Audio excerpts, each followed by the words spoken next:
Hello everyone, welcome to my channel target law field. और आज का एक न्यू टॉपिक हम लेके आए हैं, जो कि न्यू टॉपिक इसलिए बोल रही हूँ क्योंकि इसको आईपीसी में डिफाइन नहीं किया गया कहीं भी। आईपीसी से हटके एक न्यू टॉपिक हमारा बीएनएस में पार्लियामेंट ने अमेंडमेंट करके लेके आए हैं, जिसका आधार उन्होंने बनाया एक हमारा मेंटल हेल्थ केयर एक्ट 2017 को। ठीक है, उन्होंने वहाँ की उन हेल्थ केयर एक्ट के आधार पर ही उन्होंने बात रखी कि 226 जो हमारा बीएनएस का है प्रेजेंट में, तो उसको लाने का एक मोटिव ये भी था कि सुसाइड के हर तरीके के रीजंस हो सकते हैं, खुद के पर्सनल रीज़न भी होते हैं, मानसिक पीड़ा भी होती है। तो वहाँ पर उन्होंने बोला कि किसी व्यक्ति को एक तो मानसिक पीड़ा है ही, ठीक है, उसको असुविधा हो रही है काफ़ी लाइफ की से, ठीक है। दूसरा, उसको आप दंडनीय बना रहे हैं यदि वो सुसाइड करने की कोशिश कर रहा है, ठीक है, तो आप ऐसा करके उसकी लाइफ में 2 बार उसको दंडित कर रहे हैं। तो उन्होंने कहा कि ऐसे व्यक्ति को जो अटेम्प्ट टू सुसाइड करता है या करने का प्रयास करता है, जिसका रीज़न ये है कि वो मानसिक पीड़ा की वजह से ऐसा कर रहा है, तो वहाँ पर उसको मेंटल हेल्थ केयर देनी चाहिए, ना कि उसको दंडित किया जाना चाहिए बाय द लॉ। ठीक है, इसी सिचुएशन को देखते हुए उन्होंने आईपीसी में जो हमारा 306 और 309 जो सुसाइड से संबंधित था, है ना, तो उसको हटाकर हमारा 226 बीएनएस का लेके आए, जिसमें बात बोली कि यदि कोई मानसिक पीड़ा के वजह से सुसाइड करता है तो हम उसको दंडनीय नहीं बनाएंगे, लेकिन दंडनीय बनाएंगे उस सिचुएशन को जहाँ पर लोक सेवक अपने कर्तव्य का निर्वहन करता है। उस निर्वहन करने के लिए कोई व्यक्ति उस लोक सेवक को क्या करता है, किसी कार्य को करने के लिए बाध्य करता है, या किसी कार्य को करने से उसके कार्य को करने से विरत करता है, मतलब उसको कार्य करने नहीं देता है, या अपने कोई कार्य को करवाने के लिए आत्महत्या करने का प्रयत्न करता है या कोशिश करता है। ठीक है, फॉर एग्जाम्पल यदि देखा जाए, जैसे हम डेली लाइफ में हम देखते भी हैं कि यदि कोई व्यक्ति अपनी रिपोर्ट लिखवाने के लिए थाने के सामने जाता है, या कोई लेडी जाती है जो कि अपने ससुराल वालों को या किसी को भी फंसाने की कोशिश करती है किसी भी वजह से, तो वहाँ पर वो सुसाइड कमिट करने की धमकी देती है, सुसाइड मट्टी का ढेर डालती है और कहती है कि मैं अपने को आपको आग लगा लूँ यदि आपने वहाँ पर कोई कार्रवाई नहीं करी या किसी को अरेस्ट नहीं किया तो। ठीक है, या ऐसा भी होता है, पब्लिक, बहुत सी पब्लिक ऐसे करती है, कोई भीड़ में यदि कोई हादसा हो जाए और वो अपना एक कहते हैं ना, कोई प्रोसीजर होता है, हर लोक सेवक का किसी भी कार्य करने का एक प्रोसीजर होता है, वो उसको प्रोसीजर को फॉलो करते हुए ही कार्य करते हैं, क्योंकि उनको ऊपर अथॉरिटी को भी जवाब देना पड़ता है। लेकिन जनता क्योंकि वो आक्रोशित इस वजह से हो जाती है क्योंकि उसके साथ वो हादसा हुआ होता है,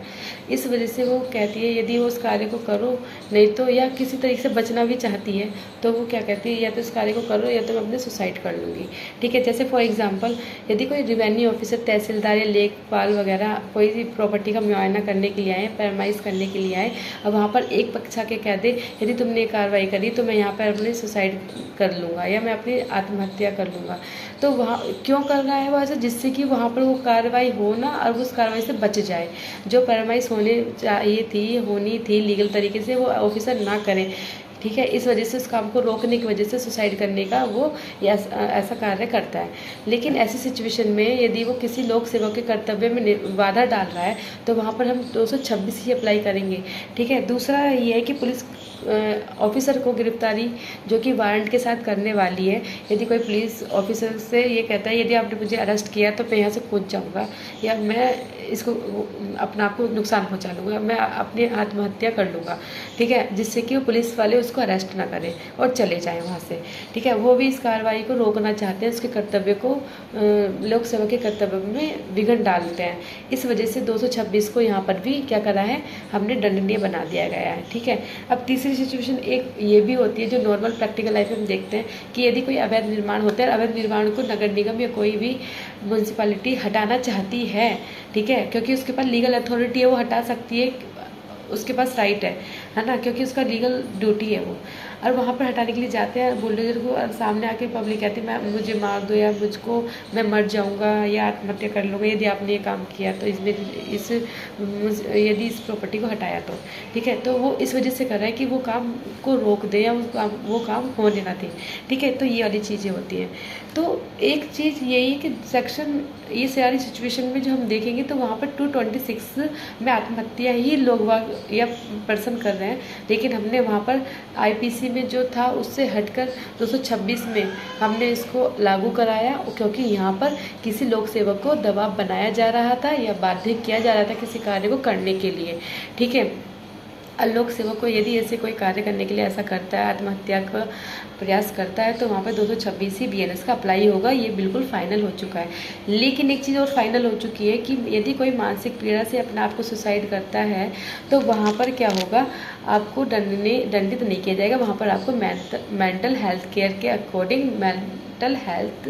केयर दिया जाएगा। ठीक है, और यहाँ पर 226 जो है हमारा एक बेलेबल ऑफेंस है, क्योंकि कुल यहाँ पर हमें 1 साल का सज़ा मिला हुआ है। या तो हमें यहाँ पे जुर्माना देना पड़ेगा, या दोनों भी दे सकती है कोर्ट, या क्या कर सकते हैं, कम्युनिटी लायबिलिटी इम्पोज कर सकती है, आपको सामुदायिक सेवा के में लगा सकती है। ठीक है, तो यहाँ पर यदि हम कॉन्सेप्ट की बात करें जिससे कि आपको एक्ट पढ़ना ना पड़े, तो मैं एक लीगल लैंग्वेज को यहाँ पढ़ देती हूँ। ठीक है, तो यहाँ 226 क्या कहता है बीएनएस का, वो कहता है कि विधिपूर्ण शक्ति का प्रयोग करने या प्रयोग करने से विरत रहने के लिए आत्महत्या करने का प्रयत्न। ठीक है, तो जो कोई मतलब एनीवन, कोई भी किसी लोक सेवक को अपने शासकीय कर्तव्य